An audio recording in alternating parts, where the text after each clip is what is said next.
Well, welcome to another chat with Tim. I want to talk a little bit about boundaries. Now, I found over the last 20 some years that boundaries has become a very popular, faddish, important topic, but it's one that, to me, once you understand complex trauma, it really forces you to understand boundaries at a deeper level. Several years ago, I did a series on boundaries, and it's on YouTube.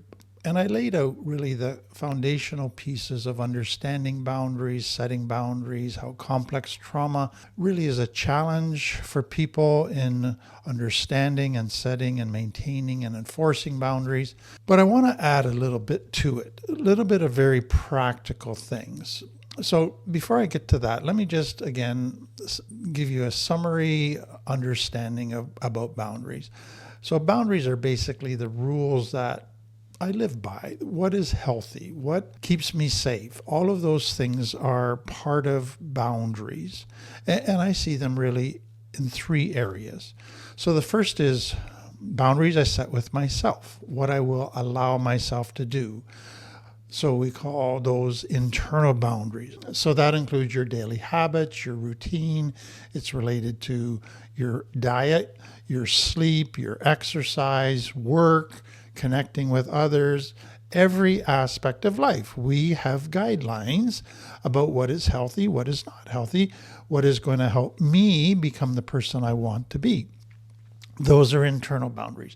Then the second and third are related to external boundaries, and it's about relationships. So the first one is, what will I let others do to me? So if I'm in a relationship with somebody, will I allow them to disrespect me? Will I allow them to abuse me? Will I allow them to cheat on me? How close will I let them get me? How much affection and physical touch will I allow them to give? All of those things govern what is a healthy relationship, and how do I work within a relationship with somebody else where they are part of that relationship. And then the second part of that is, what will I let myself do to others? How will I treat them? Will I treat people with respect, or will I allow kind of passive aggressive cruelty? Will I manipulate people or be honest and express my needs directly? Will I speak to them as if they're stupid or as if I respect them? Will I meet their needs or just use them to meet my needs? All of those things are boundaries. So it covers every area of life in millions of ways. So most people, when they first hear boundaries, don't quite understand what they are. They don't even think they know what, if they have any in their life. What they don't realize is they have millions of boundaries. Every decision you make is guided by a boundary, a rule, a guideline about what will keep you safe, what will keep you healthy. So that's what boundaries is about. So what I want to look at in our little mini series here is really two areas. You only can know where to set a boundary if you know what your needs are. If you don't know what's healthy for you, you don't know where to set a boundary. And so this is where many people from complex trauma struggle, because they don't know what they need. They suppress their needs for so long. They're not even aware that they have needs. They even feel guilty for having needs. And so to figure out how to set a boundary or where to set a boundary when you don't know your needs, now you've got a problem. The second thing is, if you figure out what your need is and where you should set a boundary, how do you do that? How do you give consent or withhold consent to others about their interaction with you? Do you do it with harshness? Do you not say anything at all? All kinds of different components now come into how to set that boundary. So there's a key piece in understanding boundaries that I just want to emphasize up front, and that is agency. In order to set a boundary, I have to realize that I have choice. I can say no to others. I can make choices about what I want, about what I need, about what I do. That often has been stripped away from children in complex trauma so that they feel helpless. They feel hopeless. They just feel their only way of survival is to conform to what somebody else wants, to go along, to get along, to do what dad wants so you don't get hurt. So they don't feel they have autonomy or agency. And so part of setting boundaries is realizing that I have agency. I can make choices. I can say yes, no, or negotiate. So let me begin just by giving you some examples that might help you better understand what I'm talking about. So what we teach is that often when a person, their complex trauma is triggered, or they're just feeling triggered, they're feeling emotionally dysregulated, they're feeling extra anger, extra anxiety, and they're in a very discontent, antsy place. Part of them wants to fight, part of them wants to flight, part of them wants to freeze. In that state, usually what's going on is a need is not being met or a wound is being touched. And those two can go together, because if a wound is touched, it's often related to a need that was not met in childhood. And so when a person is triggered today, what we want people to do is to look at what's the need underneath all of that that has not been touched.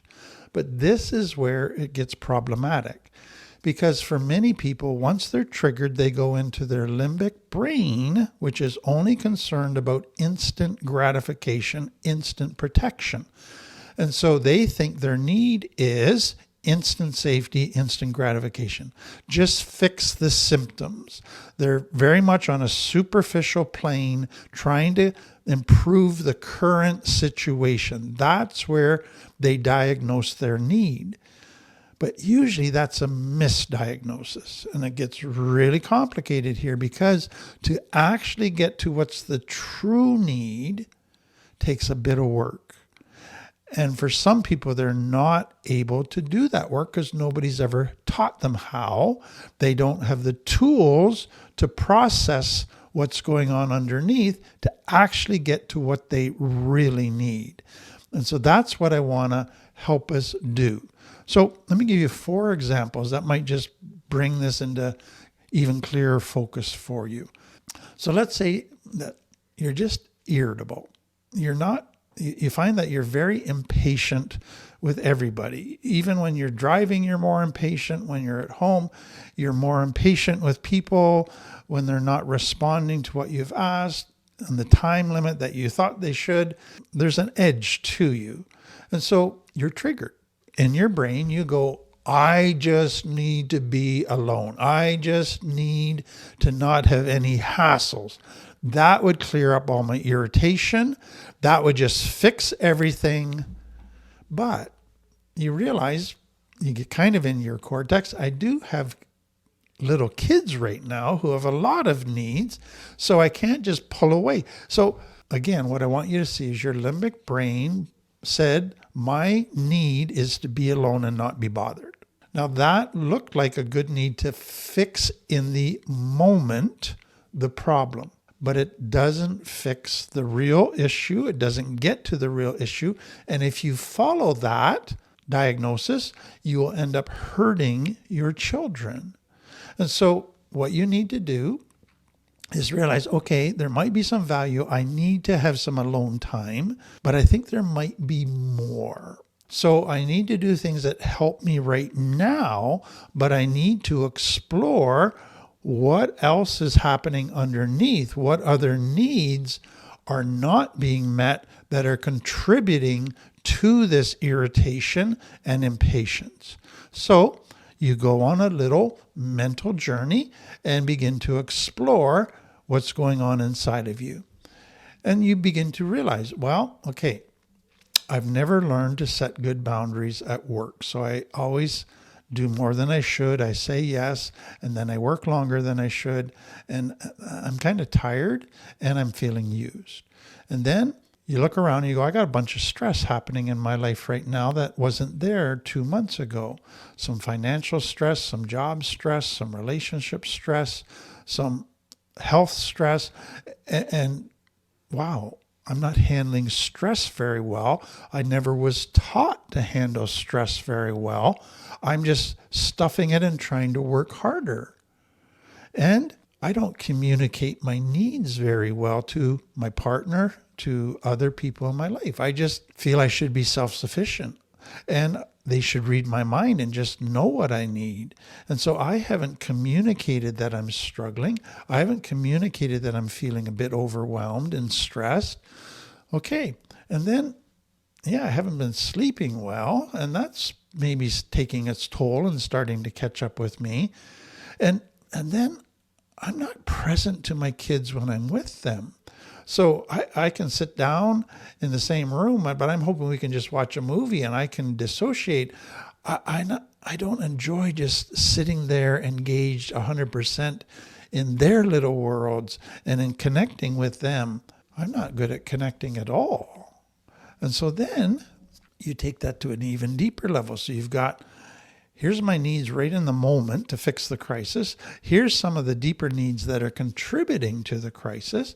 But then there's an even deeper layer, and that is I've never learned to set boundaries well because of my shame and because of lack of role modeling as a kid. So my shame says if I say no to you, then you're going to get mad at me and reject me. And so I just say yes because I want people to like me.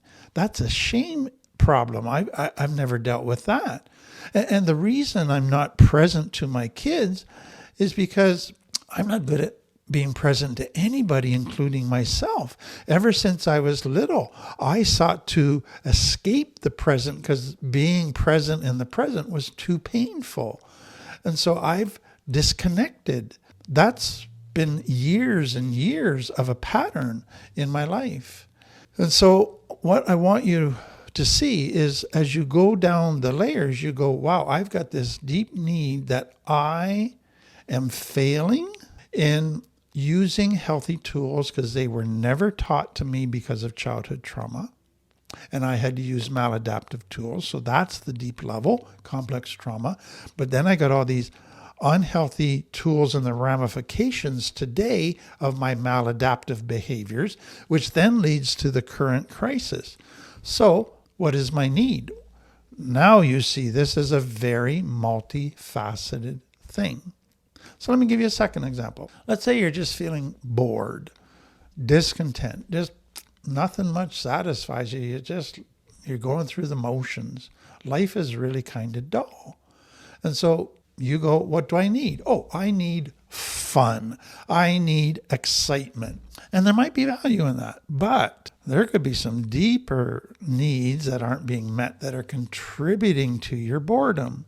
Boredom comes from not connecting in meaningful ways with safe people. Maybe you're not good at that. Maybe you've spent too much time just in avoid, escape, dissociating mode on video games, all alone, just doing your own thing. That's led to boredom.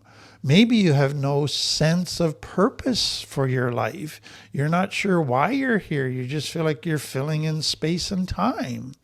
Maybe you've been filling your days, trying to feed your needs with junk food, empty activities, and that's resulted in feeling dissatisfied, feeling lazy.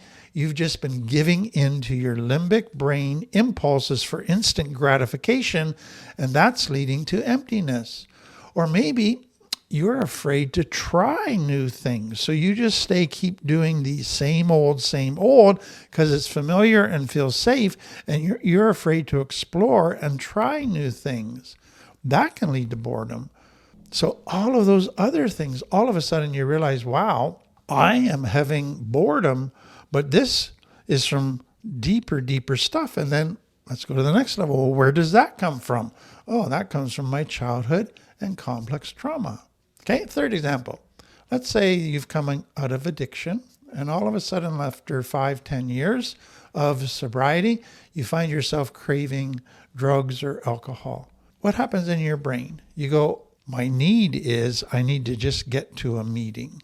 Or my need is I just need some more fun right now. I'm feeling bored. Or I'm feeling tired, so I just need to take it easy and kind of drop my responsibilities. Or I'm feeling lonely. I just need a romantic relationship that will take away my cravings.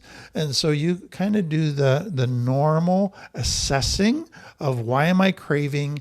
These must be my needs.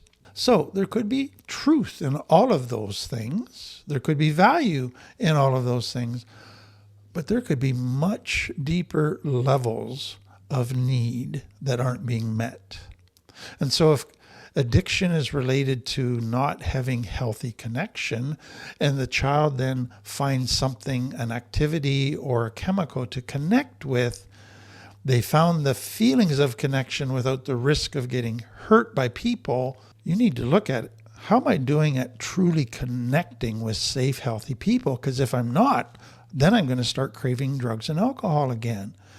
Or you might be having some unhealthy boundaries with old friends. You're starting to hang around with all of your old people templates that's drawing you back to your default settings. And of course, you're going to crave again. Or maybe you've just been doing recovery in a very, very, very serious way, and you haven't allowed time to play. You haven't allowed time to take care of yourself in a healthy way. It's go, go, go, work, recovery, responsibilities. I got to grow up, but you've got out of balance. And so your deep needs for play, for enjoying beauty, for being in awe of beautiful things has not been met. Maybe you've just had too much of this go, go, go, and now you're physically tired. Or you've got other stresses building up. And when the brain starts to get to a certain point of stress, it starts to look for an escape, which would be craving drugs and alcohol. So again, there could be all kinds of underlying needs that are contributing to it. So I hope you're seeing just, wow, takes some careful thinking. It takes some thinking that's guided by some important understanding of my needs, my internal world, and not just using my limbic brain and what will make me feel good, what seems obvious as the solution. So one more example. Let's say you're realizing that every time you're with somebody, you just want to leave the room. You don't want to connect. You just want to escape engaging with people. And that's not normally you. Normally you're very good at connecting. You enjoy connecting. You enjoy people. But now it's like, as soon as people are around, I want to get out of here. What is going on? Well, your brain says, I just need some time alone. I just need to not have any commitments, anything to bother me, any people making demands of me. I just need to do whatever I want alone, and that's going to kind of help me. Now, there might be a little bit of value in that, but again, let me take it to the next two levels. So let's say the first level is you're going through a major change in your life. Your life is out of its daily routine. You're surrounded by people much of the day. You're not able to get your normal alone time, your normal self-care time, because you're constantly, because of all the changes, in this limbo state, but there's people with you all the time. Then there's an increased stress because of the change, because of all the sacrifices that you have to make to accommodate others. And that could be triggering some old wounds where you just feel taken advantage of. And then you feel out of control. And gradually you're just feeling more and more overwhelmed. The longer this time of change continues, you keep hoping it's going to be done soon, and then it goes on another week. And it just is taking its toll. And so what do you need? Well, there's so many things you can't control here. So you don't have agency to jump in and just fix it and make it all end. That's out of your control. So what's in your control? You need to accept. You need to not go to bitterness, to not close your heart to people, but to keep your heart open to people. Even though you're resisting connecting to people, you still need to connect. Even though your routine has been kind of upended, you still need to maintain it as much as possible. And you need to set some boundaries to give you a bit of alone time. Now, here's what I want you to see. You're doing all of those things in your cortex. I'm accepting the situation. I'm keeping my heart open. Even though I feel I don't want to do this, even though I feel almost repulsed by being around people, even though I'm getting angrier and more frustrated and more discontent, I choose to connect with people, to do stuff that keeps my heart open to people, that sets some boundaries, and then that accepts the stuff I can't control. That's what I need. That doesn't feel good to the limbic brain at all. And I might do all those things and get to the end of the day and still feel a certain level of frustration, but I'm also going to feel a certain level of peace. So let me move from that and just end with, what is it that hinders people from complex trauma in knowing where to set a boundary? So they don't know what their needs are, is what we've said. But why is that? So number one, they, at an early age, usually had to shut down their gut and their intuition. And it's often, if you think about it, if you were to go into a room and your gut said, Uncle Billy is not a safe person, you would put a boundary up and not let them hug you or sit on their knee, any of those things. But if your parents forced you to shut down your gut, then you ignore all of those cues because now your needs don't matter. Uncle Billy's needs are all that matter. And you now accept his boundaries and reject your boundaries. So shut down your gut. Then for many, you become disconnected from your body. Your body often tells you many things that it needs, not just hunger and thirst and tired. Those are important, and many people have shut those down, but your body tells you other signals about what it needs. But if you've disconnected from your body because you can't protect your body, you don't know what to do with your body, you hate your body, then you don't listen to your body. Then many disconnect from their emotions, and your emotions are basically constant alert systems telling you what you need. So fear says danger, you need safety. Anxiety, danger, you need safety. Sadness, something has been lost, you need to take care of yourself. Emotion after emotion is telling you your needs. But in complex trauma, most shut down their emotions. All of their emotions are painful. They can't do anything to resolve the situations that are causing those. So that means they can't get rid of those emotions. So let's just disconnect from our emotions. Who needs them? They only make more and more pain in our life. And then for most kids in complex trauma, they survive by fawning. So what is fawning? I can't fight or flight. I'm too little to, but I'm in danger. My needs aren't being met. I'm being neglected or abused. So I go to dissociation. But the problem is I still need somebody to meet my needs. I'm too little to meet my own needs. So now I have to do stuff to get these people to like me so that they'll meet my needs and keep me safe. So I will be more attuned to their needs. I will do what they want. I will fulfill the roles they want me to fulfill. I will become what they want me to become. I will please them in order for that they will take care of me. So now I am way more attuned to your needs. I don't have a clue what my needs are. I have suppressed my needs because my needs don't matter.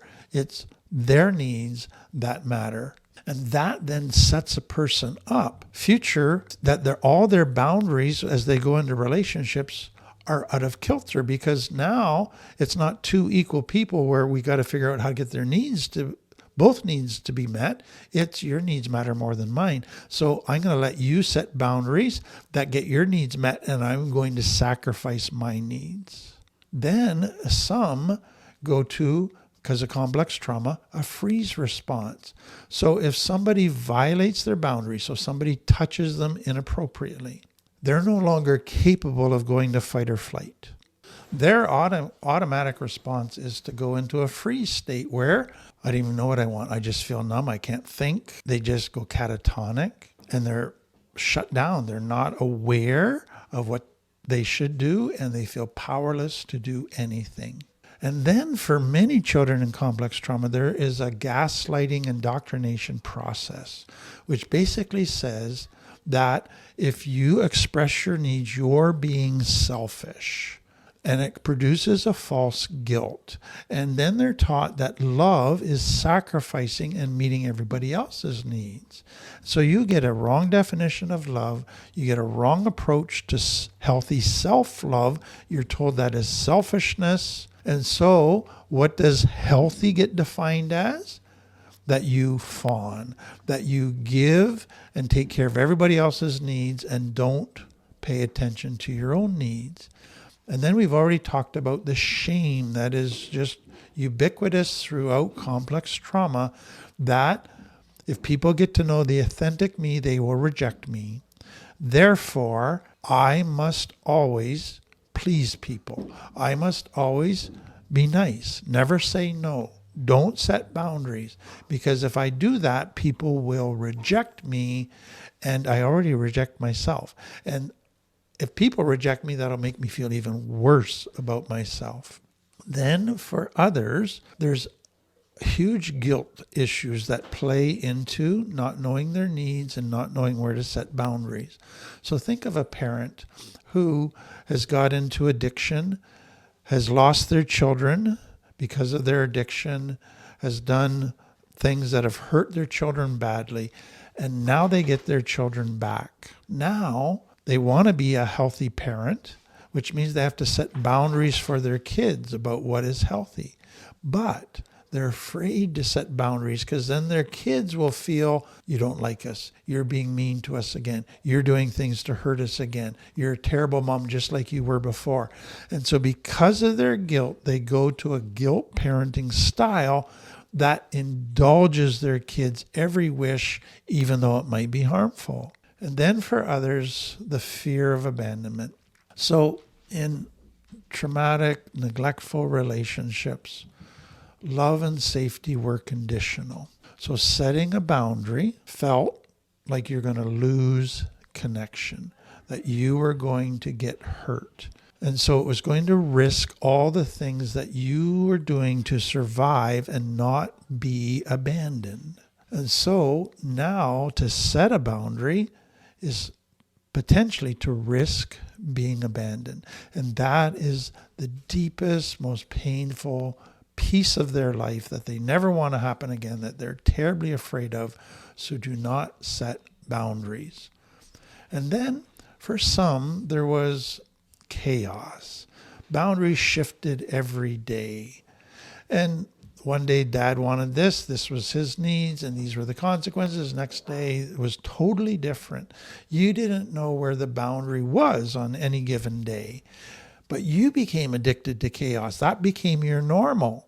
And so now as you go into adult life, you don't know where to set boundaries because you still like chaos. It makes you feel alive. There's another piece that comes out of complex trauma, and that is many parents were hyper-controlling. And they told the kids it's because they loved them so much. They cared for them so much. They were trying to keep them safe and protect them. They were afraid. They were afraid that the child might have to grow up in a normal way, which would include some pain and some failure. They were hoping to insulate them from everything. And so they developed this very controlled world. As a result of that, the boundaries were very restrictive. You had no autonomy, no agency. You couldn't think for yourself. You couldn't try things. Your parents controlled everything. And you were made to believe that that is because you were loved so much. So now when they're in adult relationships, they tend to find people who are controlling, who then take all their boundaries and needs stuff away and tell them that I'm doing all this for you because I care for you. I'm trying to protect you and give you a good life. And they confuse that with healthy boundaries, and they're afraid to assert their independence. Then there's two other ones. First is many kids in complex trauma just don't have an internal reference point. So in a healthy family, a child has parents who are role modeling healthy boundaries for the most part. The child begins to set boundaries, and the parents will respond in a healthy way. They'll tell them, yes, that's appropriate. You said you don't want us in your room right now. We respect that. Or they will say, that's not really an appropriate boundary. That's you just wanting to be lazy. That's you just not wanting to do your chores. And they help the child begin to navigate figuring out limbic brain boundaries versus cortex boundaries, unhealthy versus healthy boundaries. That takes strong role models, healthy role models. But if you don't have that because of your complex trauma, if your parents didn't have healthy boundaries, if they set unhealthy boundaries for you and live by unhealthy boundaries, now you're not sure how to navigate to healthy boundaries. You don't have a map in your head of what they look like. You don't have tools to gain them. And so it's very, very challenging. And then the final one is trauma bonding. So trauma bonding confuses love and pain. It confuses intensity with love. So because we have intense feelings where we need each other, we're there for each other at these intense times, I can abuse you, I can neglect you all the other times. And so the child begins to hope for the next rush of intense feeling when the caregiver is going to come and be there for them again. That causes them to have not good boundaries, because now I will allow abuse. I will allow people to hurt me and walk all over me because I think it'll lead to love. I don't know where to set boundaries. I don't know what my needs are. I'm just craving intensity and a feeling of love. So if you're coming out of complex trauma, I suspect that you can relate to many of these things. Next time, we're going to go into beginning to understand, how do I know then what my needs are?